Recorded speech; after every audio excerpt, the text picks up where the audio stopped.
بسم اللہ الرحمن الرحیم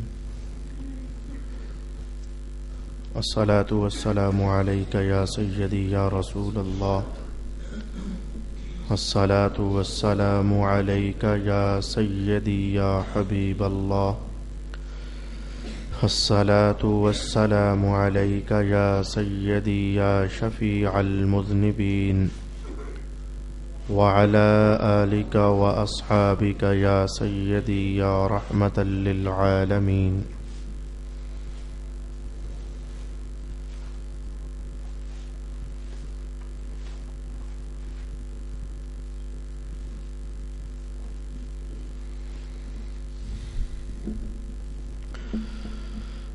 سامعین ذی وقار، آج کی نشست میں بعض وجوہ کے پیش نظر باقاعدہ درس قرآن حکیم تو آپ کی خدمت میں عرض نہیں کروں گا۔ چند سوالات جو آپ کی طرف سے مختلف زمانوں میں موصول ہوتے رہے، انہیں دوبارہ سے اکٹھا کر کے آپ کی خدمت میں پیش کر رہا ہوں۔ آج ہم تیمم کے متعلق کچھ سوالات کے جواب سیکھنا چاہیں گے۔ میں نے پہلے بھی عرض کیا تھا کہ اگر باقاعدہ درس فقہ ہو تو پھر تو ایک ترتیب اور ایک مخصوص طریقہ کار کے ساتھ مسائل بیان کیے جاتے ہیں، لیکن میرے پاس آپ کی طرف سے رنگ برنگے بغیر کسی ترتیب کے سوالات موصول ہوتے رہے، انہی کو دوبارہ یکجا کرنے کا اہتمام کر رہا ہوں۔ لہٰذا آج کی نشست میں تیمم کے مسائل ہم سنیں گے، لیکن باقاعدہ کوئی ترتیب شاید میسر نہ ہو۔ مختلف نوعیت سے سوالات کا جواب آپ کی خدمت میں عرض کروں گا۔ پہلا سوال، درود و سلام پڑھنے کے لیے کیا تیمم کا کرنا ضروری ہے یا بغیر تیمم کے بھی درود و سلام پڑھا جا سکتا ہے؟ میرا خیال یہ ہے کہ اس سوال کو ہم 2-3 طریقے سے جان لیتے ہیں۔ تیمم کی بات نہیں کرتے، ذرا اصل کی بات کرتے ہیں۔ کیا درود و سلام پڑھنے کے لیے وضو کرنا ضروری ہے؟ تیمم تو یہ وضو پانی نہ ہونے کی بنیاد پر پھر تیمم کیا جاتا ہے۔ تیمم بات کی چیز ہے۔ پہلے ہم وضو کے متعلق سیکھتے ہیں۔ کیا درود و سلام پڑھنے کے لیے وضو کا ہونا ضروری ہے؟ جواب یہ ہوگا کہ درود و سلام ایسی عبادت ہے جو بغیر وضو کے کرنا بھی جائز ہوتا ہے۔ حتیٰ کہ صرف درود و سلام ہی نہیں، ذکر بھی ایسی عبادت ہے جو بغیر وضو کے کرنا جائز ہے۔ صرف ذکر بھی نہیں، اگر صرف زبانی بغیر قرآن پاک کو ہاتھ لگائے تلاوت بھی کرنا چاہیں، جو صورتیں آپ کو یاد ہیں، تو تلاوت زبانی کرنے کے لیے بھی آپ کا وضو ہونا یہ ضروری نہیں۔ البتہ اگر قرآن حکیم ہاتھ میں پکڑ کر آپ تلاوت کرنا چاہیں تو پھر وضو کا بنا لینا یہ فرض ہے، وگرنہ گناہگار ہو جائیں گے۔ تو ہم نے سماعت کیا کہ درود و سلام پڑھنے کے لیے تو وضو کا ہونا بھی ضروری نہیں۔ پانی موجود ہے، وضو کر سکتے ہو، لیکن پھر بھی آپ نے وضو نہیں کیا تو گناہگار نہیں ہوئے، شریعت نے لازم قرار نہیں دیا۔ تو یہی حال تیمم کا ہے۔ اگر تیمم کر کے آپ درود و سلام پڑھنا چاہیں تو ماشاءاللہ، اور اگر تیمم بھی آپ نے نہیں کیا ہے تو اب بھی درود و سلام پڑھا جا سکتا ہے۔ ویسے میں تیمم کے متعلق ایک بڑا سا ضابطہ آپ کی خدمت میں عرض کیے دیتا ہوں۔ عبادات 2 طرح کی ہیں۔ کچھ عبادات وہ ہیں جن کے لیے وضو کا ہونا ضروری ہے، جیسے کہ نماز پڑھنا، جیسے کہ سجدہ تلاوت کرنا، جیسے کہ قرآن حکیم کو ہاتھ میں پکڑ کر تو پھر تلاوت کرنا، جیسے کہ کعبۃ اللہ کا طواف کرنا، تو یہ 4 قسم کی عبادات میں نے بطور مثال آپ کے سامنے کہیں کہ ان عبادات کے لیے طہارت کا ہونا اور وضو کا ہونا ضروری ہے، اور کچھ اچھے کام ایسے ہیں اور کچھ عبادتیں ایسی ہیں جن کے لیے طہارت کا ہونا ضروری نہیں، جیسے کہ ذکر کرنا، جیسے کہ درود و سلام پڑھنا، یا جیسے کہ مسجد میں داخل ہونا۔ مسجد میں داخل ہونے کے لیے طہارت کا ہونا ضروری نہیں، واجب نہیں، فرض نہیں۔ اگر وضو ہو تو پھر تو بہت اچھا ہے، لیکن بغیر وضو کے بھی مسجد میں داخل ہوا جا سکتا ہے۔ تو یہ 2-3 طرح کی عبادات میں نے آپ کو ایسی بتائیں کہ جن کے لیے وضو کا ہونا ضروری نہیں۔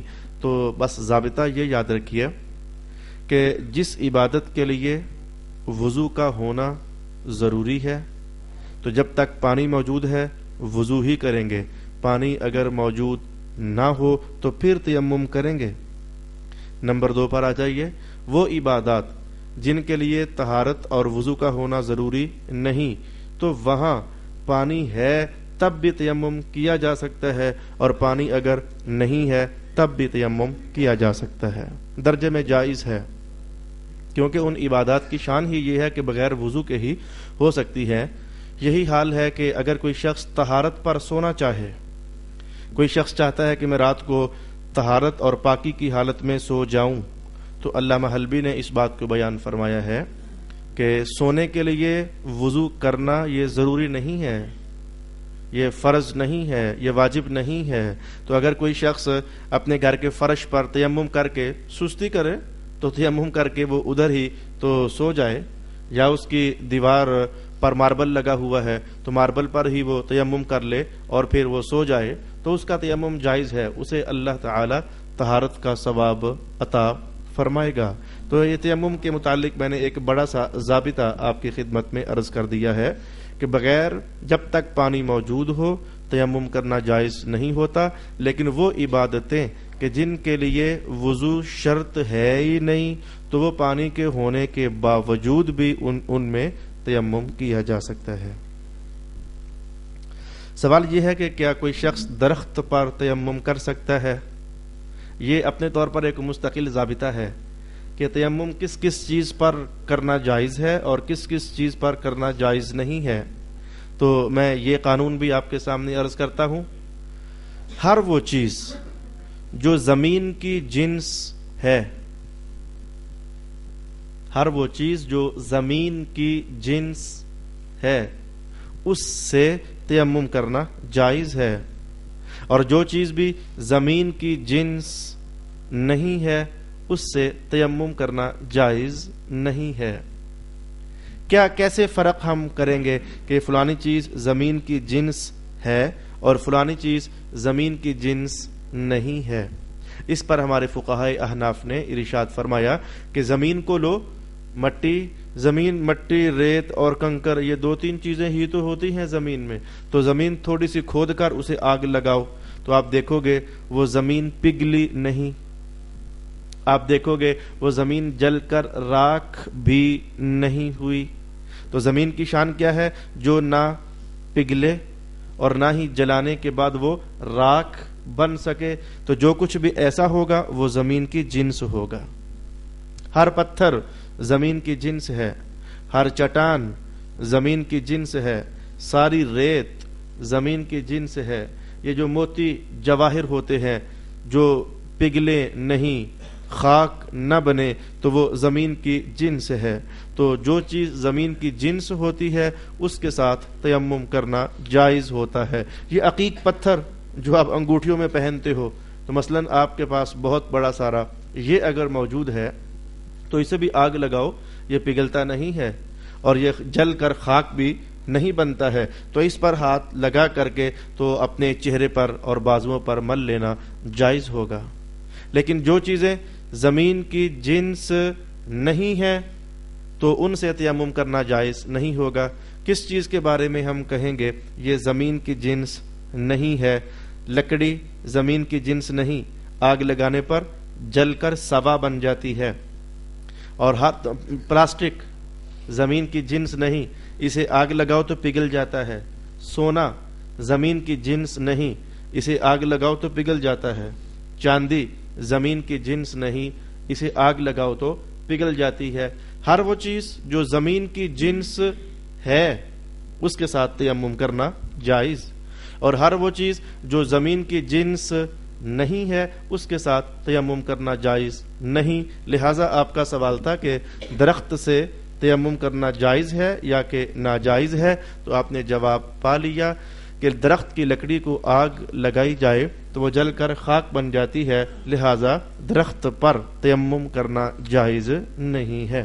البتہ ایک صورت ہے، میں وہ عرض کیے دوں، ایک صورت ہے جیسے یہ فرشوں پر غبار پڑ جاتا ہے، دیواروں پر غبار پڑ جاتا ہے، آپ کے برتنوں پر غبار پڑ جاتا ہے۔ اگر کسی درخت پر بہت ساری مٹی لگی ہوئی تھی، خشک ہو گئی، وہ غبار بنی ہوئی ہے تو وہ اوپر ہی پڑی ہوئی ہے۔ گجرخان میں شاید آپ کو سمجھ نہ آئے، ہمارے پنجاب میں جاؤ تو بعض علاقے ایسے ہیں کہ جب بارش برستی ہے تو اللہ اللہ، وہ جو غبار ہوتا ہے وہ اتنا زیادہ ہوتا ہے کہ میں پنجابی کا لفظ آپ بولوں گا، ایک ہوتا ہے کیچڑ، اور اگر کیچڑ سے بھی کام ذرا آگے نکل جائے نا تو پھر کہتے ہیں کھوبا، ہم اپنی پنجابی میں کھوبا کہتے ہیں، تو اتنی مٹی ہوتی ہے کہ وہ کھوبا بن جاتی ہے۔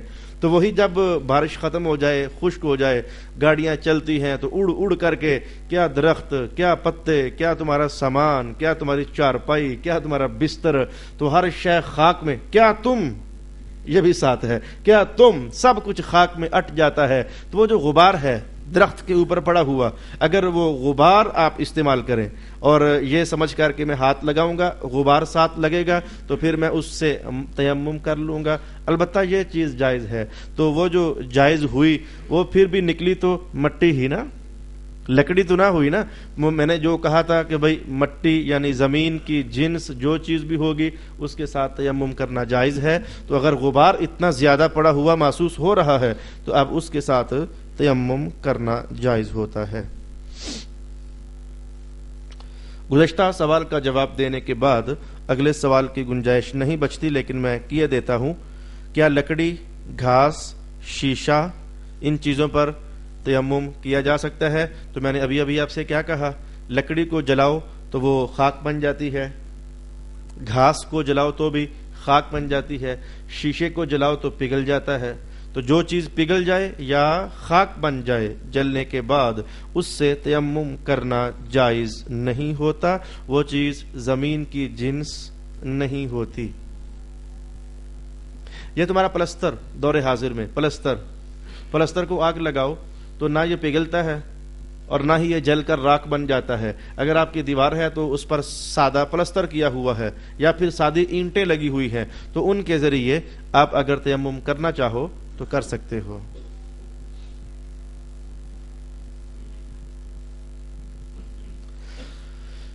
کسی شاید نے سوال کیا ہے کہ اگر ایک شخص نے تیمم کیا تھا اس لیے کہ میں قرآن کی تلاوت کرنا چاہتا ہوں،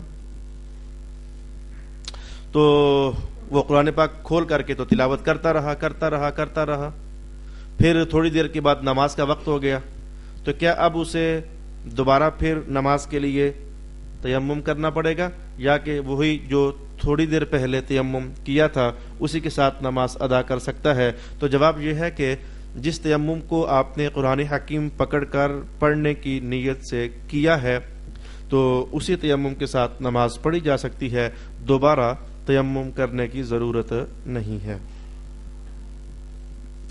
سوال یہ ہے کہ تیمم کرتے وقت جس صاحب نے انگوٹھیاں پہنی ہوئی ہیں تو کیا وہ انگوٹھیاں اتارے یا کیا کرے؟ تو یہ تو بالکل ویسا ہی ہے جیسے کہ وضو کے لیے آپ نے سنا ہوا ہے کہ اگر وضو کرنا ہے تو جہاں جہاں چھلے پہنے ہیں یا انگوٹھیاں پہنی ہیں تو پانی نیچے پہنچنا ضروری ہوتا ہے، تو ایسے ہی ہمارے ہاں مٹی سے تیمم کیا جاتا ہے عام طور پر، تو جہاں جہاں چھلے یا انگوٹھیاں پہنی ہوئی ہیں تو انہیں اتار کر نیچے ہاتھ کا پھیرنا یہ لازمی ہے، یہ ضروری ہے۔ لہٰذا اگر کسی شخص نے ان انگوٹھیوں کو نہیں ہلایا تو مٹی پانی کی طرح تو نہیں نہ ہوتی کہ خود بھی نیچے داخل ہو سکتی ہے، تو اسے تو باقاعدہ ہاتھ پھیر کر کے تو جسم پر لگانا پڑتا ہے، تو انگوٹھیوں کو اتارنا یہ ضروری ہے۔ تیمم کرنے کے لیے انگوٹھیوں کو اور چھلوں کو اتارنا یہ ضروری ہے۔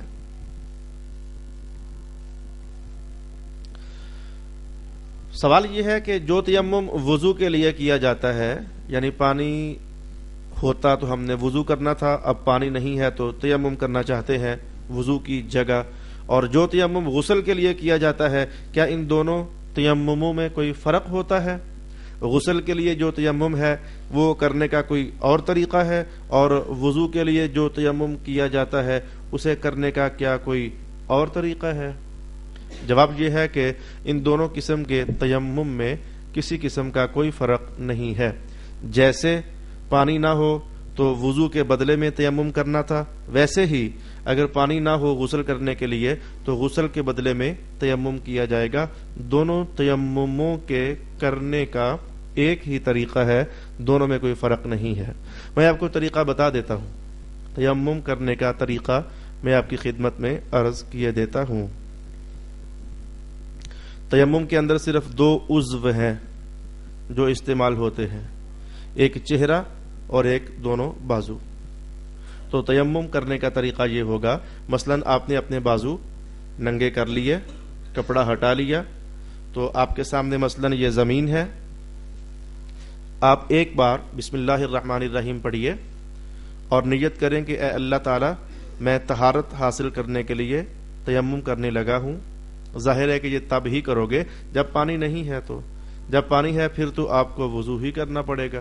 تو آپ نیت کریں گے اے اللہ میں طہارت حاصل کرنے کے لیے تیمم کرنے لگا ہوں۔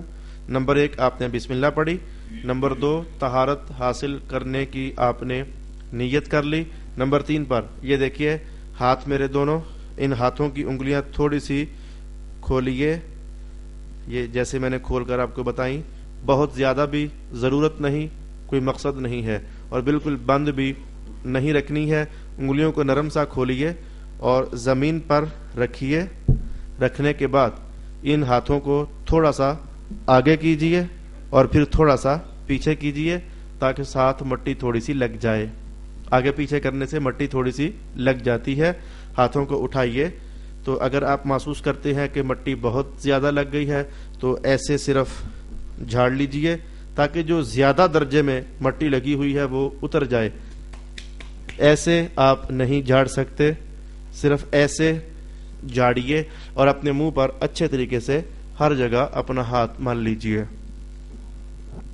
یہ دیکھیے میں نے باقاعدہ اہتمام کے ساتھ باریک باریک جگہ یہ ہونٹوں پر، اور اگر داڑھی نہیں ہے تو پورا چہرہ، اور اگر داڑھی ہے تو پھر اوپر سے ہاتھ اچھے طریقے سے یوں پھر جائے۔ یہ آدھا آپ کی طہارت حاصل ہو گئی ہے۔ دوبارہ پھر آپ انہی ہاتھوں کو زمین پر رکھیے اور رکھ کر کے تھوڑا سا آگے کیجئے، اور پھر ان ہاتھوں کو تھوڑا سا پیچھے کیجئے، اٹھا کر کے تو تھوڑا سا پھر انہیں جھاڑ لیجئے۔ تو بائیں ہاتھ کے ساتھ، کھبے ہاتھ کے ساتھ اپنا دایاں بازو سارا اچھے طریقے سے مل لیجئے۔ یہ دیکھیے یہاں تک بھی، تاکہ ہر حصہ اس میں آ جائے۔ پھر آپ کے پاس دایاں ہاتھ بچا ہوا ہے، اس دائیں ہاتھ کے ساتھ اپنی بائیں ہاتھ اور بازو چاروں طرف سے اچھے طریقے سے مل لیجئے۔ تو یہ آپ کا تیمم پورا ہو گیا، آپ کو طہارت مکمل حاصل ہو گئی۔ 3 بار ملنا یہ ضروری نہیں، جیسے کہ غسل کے اندر ہم ہاتھوں کو 3 بار دھوتے ہیں، تیمم کے اندر 3 بار دھونا، 3 بار ہاتھ کو پھیرنا یہ ضروری نہیں۔ یہ ہے تیمم کرنے کا طریقہ۔ تیمم کے اندر صرف 2 ہی کام ہیں۔ بھائی صاحب پوچھ رہے ہیں کیا مسح کرنا ہے؟ تیمم کے اندر صرف 2 کام ہیں، چہرے پر دونوں ہاتھوں کو اچھے طریقے سے پھیر لینا، اور بازوؤں پر اپنا ہاتھوں کو اچھے طریقے سے پھیر لینا۔ تیمم میں پاؤں بھی استعمال میں نہیں ہوتے، تیمم کرنے میں سر پر بھی ہم نے کچھ نہیں کرنا ہوتا۔ تیمم وضو سے ذرا آدھا ہے، وضو میں تو ہاتھ بھی، چہرہ بھی، سر بھی اور پاؤں بھی، تیمم میں صرف چہرہ اور صرف دونوں ہاتھ، بس یہاں تک آپ کی طہارت پوری ہو جاتی ہے۔ یہ اللہ رب العالمین کی خاص مہربانی ہے کہ اس نے تیمم کا طریقہ رسول پاک صلی اللہ علیہ وآلہ وسلم کی زبان نور سے ہمیں عطا فرما دیا۔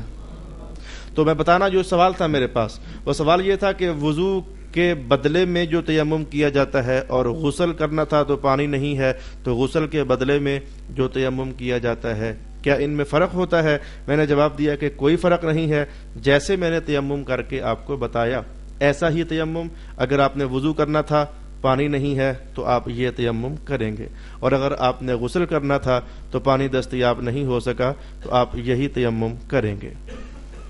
مجھے رکنا پڑ رہا ہے، میں نے کہا اگر پانی دستیاب نہ ہو تو، اس جملے کا معنی کیا ہے؟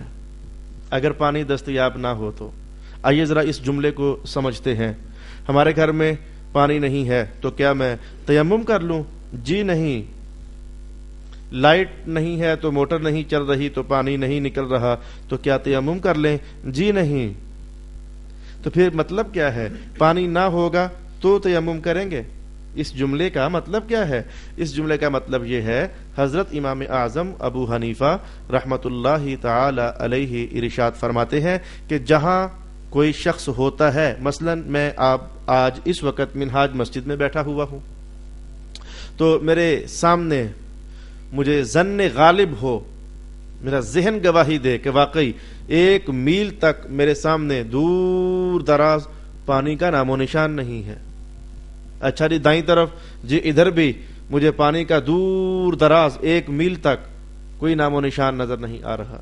ایسی جگہ ہوتی ہیں، آبادیوں میں نہیں ہوتی، اسی لیے آپ کی توجہ جم نہیں رہی، آبادیوں میں نہیں ہوتی، لیکن اگر کسی سفر کے موقع پر ہو یا موٹر وے سے لاہور جاؤ تو آپ کو محسوس ہو جائے گا کہ وہ دور دراز تک کوئی آبادی ہی نظر نہیں آتی، یا کوئی پہاڑی علاقہ ہو یا ریگستان کا علاقہ ہو تو وہاں ایسی سچویشن بن جاتی ہے کہ دور دراز تک چاروں طرف 1 میل تک آپ کا ظن غالب یہ ہے کہ پانی دستیاب نہیں ہوگا، تو آپ کے لیے اب ہم کہیں گے یہ پانی نہیں ملا لہذا تیمم کیا جا سکتا ہے۔ آبادیوں میں رہتے ہوئے تیمم کی گنجائش نکلتی نظر ہی نہیں آتی۔ بھائی اگر میرے گھر پانی نہیں ہے تو پڑوسیوں کے گھر میں ہو سکتا ہے، ساتھ والے پڑوسی کے گھر میں نہیں ہے تو اس سے اگلے پڑوسی کے گھر میں ہو سکتا ہے، دائیں بائیں آگے پیچھے پڑوسی ہی پڑوسی ہیں، اور اب تو خیر سے ہر طرف مسجدیں ہی مسجدیں ہیں۔ ہونا تو یوں چاہیے تھا نا کہ ہر طرف مسجدیں ہی مسجدیں بھی ہوں اور نمازی بھی ہوں، لیکن نمازی تو کم نظر آتے ہیں، لیکن مسجدیں ہی مسجدیں تو ہیں ہی ہیں نا، تو مسجدوں میں جا کر وضو کیا جا سکتا ہے۔ لہذا یہ آبادیوں کے اندر پانی کا نہ ملنا یہ سمجھ آنے والی بات نہیں ہے، تو یہی کہا جائے گا کہ آبادیوں میں بندہ اگر ہے تو تیمم وہ کر ہی نہیں سکتا، پانی اس کو میسر ہوتا ہے، لیکن بالفرض اگر آبادیوں میں بھی یہ صورت بن جائے، سارے کنویں خشک ہو جائیں، سارے بور ٹھنڈے پڑ جائیں، ساری ٹینکیاں خالی ہو جائیں، مثلا اگر ایسا ہو جائے آبادیوں میں بھی، تو قانون ہے پانی کا نہ ہونا، تو پانی کا نہ ہونا آبادیوں میں ہوگا تب بھی تیمم کرنا جائز، پانی کا نہ ہونا اگر سفروں میں ہوگا تب بھی تیمم کرنا جائز۔ آبادی شرط نہیں، سفر شرط نہیں، شرط یہ ہے کہ پانی ہے یا پانی نہیں ہے۔ پانی ہے تو تیمم کرنا جائز نہیں ہوگا، وضو کریں، اور اگر پانی نہیں ہے تو اب آپ وضو کر ہی نہیں سکتے، اب آپ تیمم کر سکتے ہیں۔ یا کسی صاحب کا سوال ہے عید نماز کے متعلق۔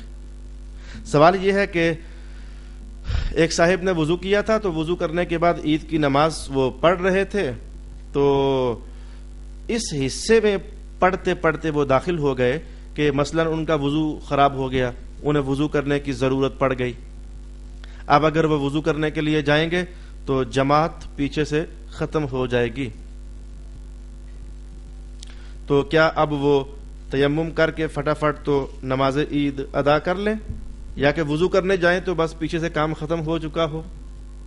اب اس سوال کے 2-3 طریقے سے جواب دیے جا سکتے ہیں، لیکن میں وہ سارے آپ کو نہیں بتاؤں گا۔ ان میں سے ایک جواب ایسا بھی ہے جس میں کافی ساری مشکلات ہیں۔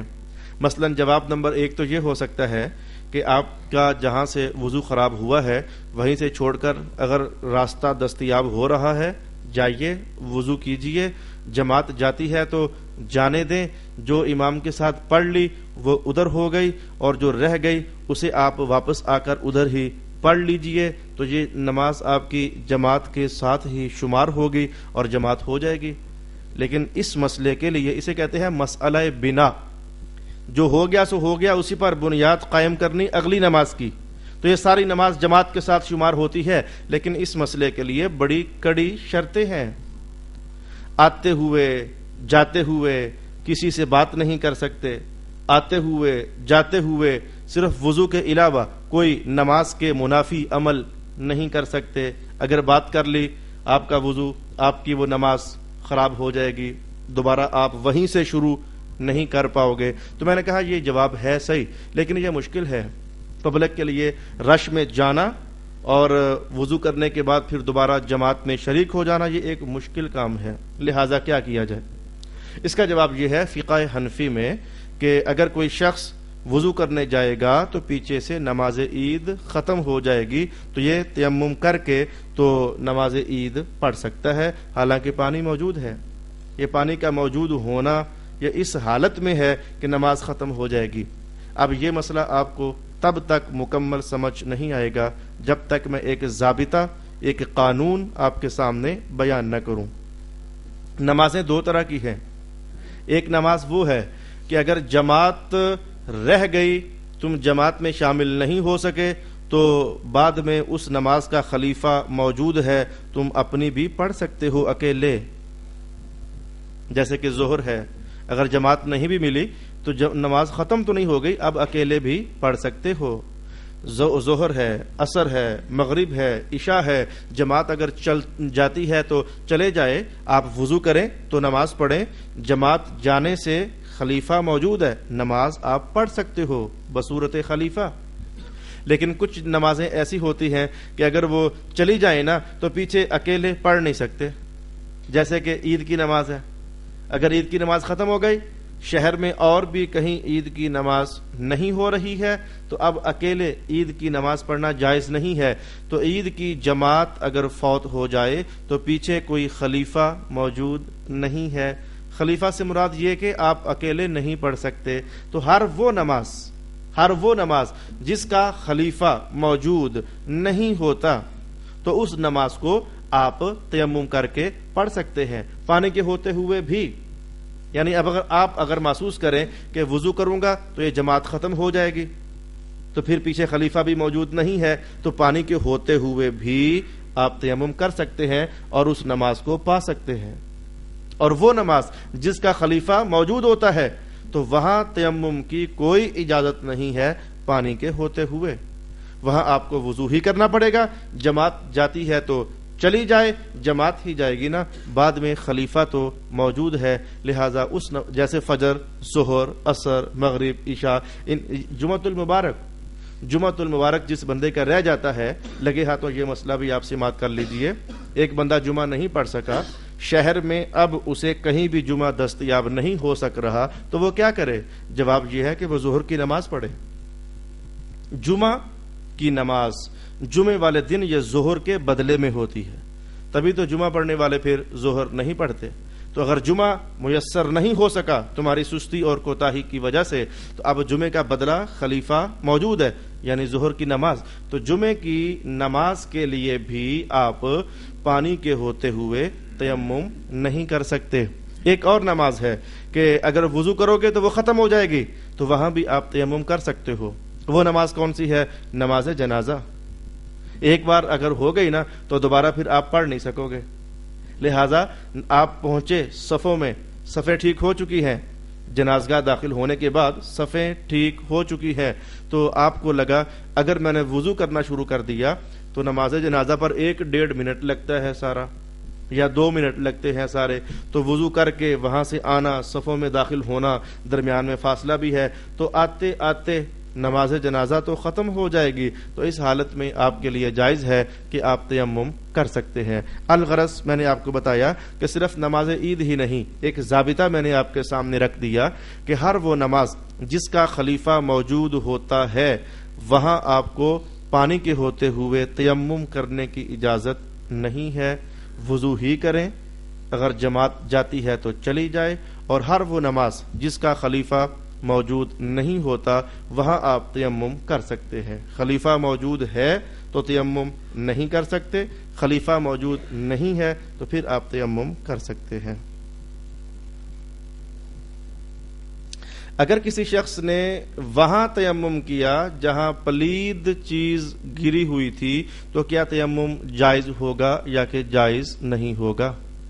اس کی مثال کیا ہو سکتی ہے؟ دیہاتی علاقوں میں جاؤ تو وہاں فرشوں پر، کچی مٹی کے فرش پر وہ گوبر کا لیپ کر دیتے ہیں. یہ خواتین گوبر کا لیپ کر دیتی ہیں تاکہ مٹی بار بار نہ اڑے، جھاڑو دینا آسان ہو جائے، تو فرش ذرا پکا ہو جائے. دیہاتوں میں وہ فرش ذرا پکا شمار ہوتا ہے تو گوبر کی لیپ کر دیتے ہیں. تو اب ایسا فرش مٹی کا جس کے اوپر گوبر کی لیپ کی ہوئی ہے وہاں سے آپ تیمم نہیں کر سکتے. جس مٹی سے تیمم کرنا ہوتا ہے اس کا پاک ہونا یہ ضروری ہے، وہ طہارت دینے والی ہو یہ ضروری ہے. اگر آپ کے سامنے ایک جگہ بچے نے پیشاب کیا تو وہیں سے خشک ہونے کے بعد، زمین کے خشک ہونے کے بعد وہیں سے آپ تیمم نہیں کر سکتے. تو تیمم پاک مٹی سے کیا جاتا ہے جو طہارت دینے والی ہوتی ہے. میں پاک کے بعد فوراً یہ لفظ بول رہا ہوں، پاک مٹی جو طہارت دینے والی ہوتی ہے. کبھی کبھی ایسا بھی ہوتا ہے مٹی پاک ہوتی ہے لیکن وہ طہارت دے نہیں سکتی. یہ علماء اس بات کو جان گئے ہیں کہ میں نے کیا کہا ہے. آپ کے سامنے ایک بچے نے پیشاب کیا، جب وہ جگہ خشک ہو جائے تو خشک ہونے کے بعد زمین کو پاک کہتے ہیں، وہاں کھڑے ہو کر نماز پڑھنا جائز ہے لیکن وہاں سے آپ تیمم نہیں کر سکتے ہیں. ان دونوں باتوں میں بہت باریک فرق ہے لیکن میں نے آپ کو بتا دیا. اب ذہن میں یہی رکھیں کہ وہ جس فرش پر لیپ کیا ہوا ہے گوبر، اس فرش سے تیمم کرنا جائز نہیں ہے.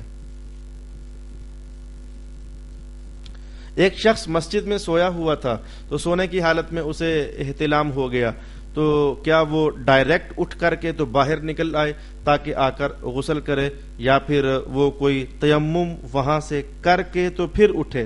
ان دونوں باتوں میں سے کون سی بات ہے؟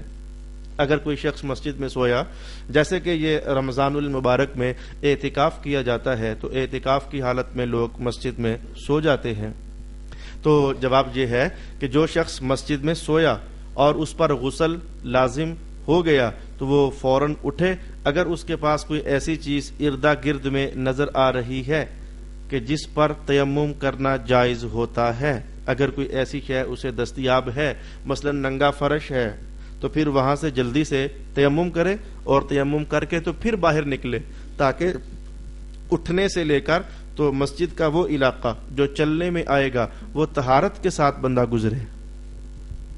اگر وہ تیمم کر کے باہر نہیں جائے گا تو اس نے کیا غلطی کر لی؟ جہاں سے اٹھا وہاں سے لے کر مسجد کا وہ علاقہ جو پیدل چلنا تھا، اس علاقے میں وہ پلیتی کی حالت میں داخل ہوا اور پلیدی کی حالت سے گزر گیا، جنابت کی حالت سے گزر گیا. تو مسجد کے علاقے سے جنابت کی حالت میں گزرنا حرام ہوتا ہے، منع ہوتا ہے. اس لیے اگر کبھی ایسا ہو جائے تو جہاں آپ کا بستر ہے حالت اعتکاف میں، تو دیکھو دیوار کیا پلستر کی ہوئی ہے، تو پلستر پر ہی آپ تیمم کر سکتے ہیں. تو تیمم کر کے تو پھر آپ جلدی سے باہر نکل جائیے اور غسل پورا کر لیجیے. سوال ہے، اگرچہ ہمارے اس علاقے میں تو اس کا جواب میں دے تو دیتا ہوں لیکن کوئی صورت بنتی نظر نہیں آتی. سوال یہ ہے کہ اگر ایک شخص ہے، اس نے وضو کرنا ہے تو سردی اتنی زیادہ ہے اور اتنی زیادہ ہے کہ وضو کرے گا نا جب ٹھنڈے پانی سے تو وہ ہو جائے گا میاں بیمار. تو منہ پر پانی ڈالے گا تو کوئی نہ کوئی نزلہ زکام، بازوؤں پر ڈالے گا تو سوکڑے کی بیماری ہو جائے گی، کوئی رگیں شگیں پھس جائیں گی. یعنی اس کوئی ایسی سخت سردی ہے کہ وضو کرنے سے یا پھر غسل کرنے سے وہ بندہ تو اسے تو مرنے کا ڈر ہے یا پھر اسے بیمار ہونے کا ڈر ہے. تو کیا یہ بندہ تیمم کر سکتا ہے؟ جواب تو ہے کہ کر سکتا ہے، جواب تو ہے کہ تیمم کر سکتا ہے. لیکن میں کہتا ہوں کہ جس بھائی نے بھی یہ سوال لکھا ہے، ہمارے اس علاقے میں کوئی ایسی اتنی سخت سردی محسوس نہیں ہوتی ہے. تو بہر کیف جواب تو یہی ہے کہ اگر جی سیاچین سے آیا ہوگا سوال چلے بہر کیف جواب یہی ہے. چونے کو اگر تو چونے کی شان یہ ہے، میں ضابطہ بتا چکا ہوں کہ اگر اسے آگ لگاؤ تو کیا پگھلتا ہے؟ جواب یہ ہے کہ نہیں. کیا چونے کو آگ لگاؤ تو کیا یہ جل کر راکھ ہو جاتا ہے؟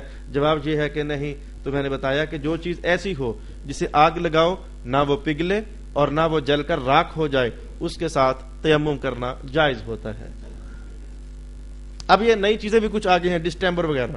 اب میں نے کبھی تجربہ نہیں کیا، کبھی خشک ڈسٹمبر لے کر آگ لگا کر دیکھیں، اگر آپ دیکھیں کہ جل کر راکھ ہو گیا ہے تو سمجھو کہ یہ اس سے تیمم کرنا جائز نہیں، یا یہ پگھل گیا ہے تو تیمم کرنا جائز نہیں۔ کبھی تجربہ کر کے دیکھ لیں، مجھے بھی اگر موقع ملا تو میں بھی تجربہ ضرور کروں گا کہ ڈسٹمبر کا حکم کیا ہے۔ یہ جو روغن ہے اس پر تو بالکل جائز نہیں ہے، کیونکہ یہ جب خشک ہو جاتا ہے اس کی پپڑی بن جاتی ہے، یہ جو آئل ڈال کر کے تو ہم استعمال کرتے ہیں دروازوں پر وغیرہ، تو یہ پپڑی بن جاتی ہے، پھر آگ لگاؤ تو بالکل جل جاتا ہے، خاک ہو جاتا ہے۔ روغن، پینٹ جسے ہم پینٹ کہہ سکتے ہیں، پینٹ پر تو بالکل ہی جائز نہیں ہے تیمم کرنا۔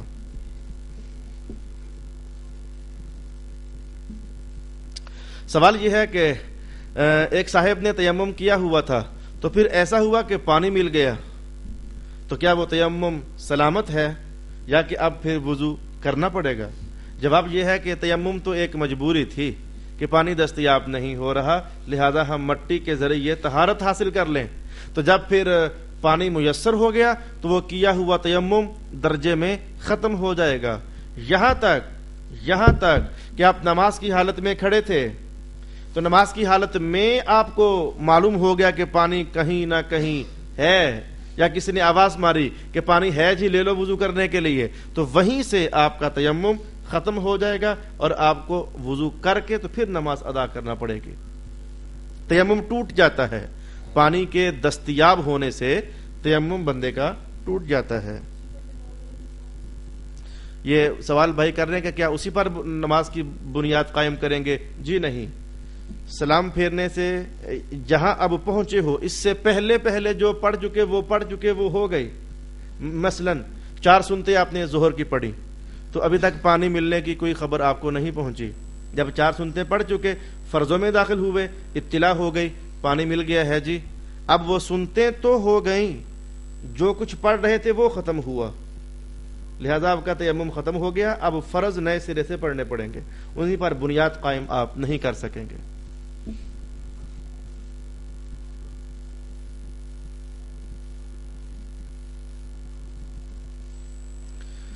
قرآن مجید کو چھونے کے لیے یا سجدہ تلاوت کرنے کے لیے کیا پانی کے ہوتے ہوئے تیمم کر سکتے ہیں؟ بھئی جب تک پانی موجود ہے تیمم نہیں، میں نے آپ کو پہلے بتایا، جب تک پانی موجود ہے تیمم نہیں۔ عبادت دیکھو نا کون سی ہے، اس کے لیے وضو شرط ہے، سجدہ تلاوت کے لیے وضو شرط، قرآن پاک کو چھونے کے لیے وضو شرط، تو پانی کے ہوتے ہوئے آپ تیمم نہیں کر سکتے۔ وہ عبادات کہ جن میں وضو شرط نہیں ہوتا وہاں رخصت ہے، درود و سلام پڑھنا ہے، ذکر اذکار کرنا ہے، تو وہاں آپ پانی کے ہوتے ہوئے بھی تیمم کر سکتے ہیں۔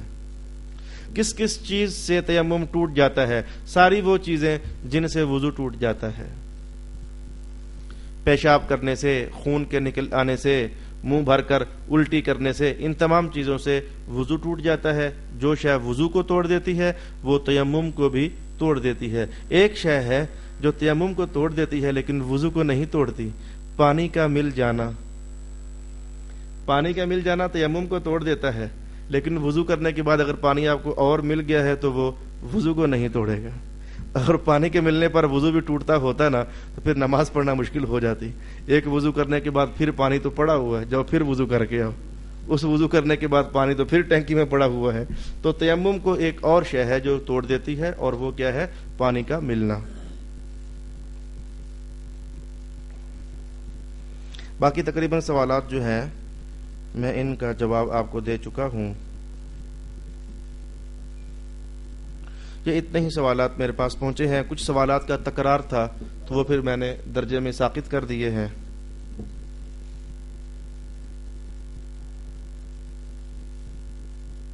یہ بھائی صاحب نے سوال لکھ کر بھجوایا ہے، اس کا جواب میں اپنی گفتگو میں عرض کر چکا ہوں کہ اگر کوئی شخص بیمار ہے یا اس کی ہڈی ٹوٹی ہوئی ہے یا اس کا آپریشن ہوا ہے یا اس کے جسم پر بہت زیادہ زخم ہے کہ وہ وضو نہیں کر سکتا، اگر وضو کرے گا تو وہ مزید بیمار ہو جائے گا، اس کے زخم خراب ہو جائیں گے، بڑی مجبوری ہے اس شخص کے لیے، تو کیا وہ تیمم کر سکتا ہے؟ جی ہاں، مجبوری کے پیش نظر تیمم کرنا جائز ہوتا ہے۔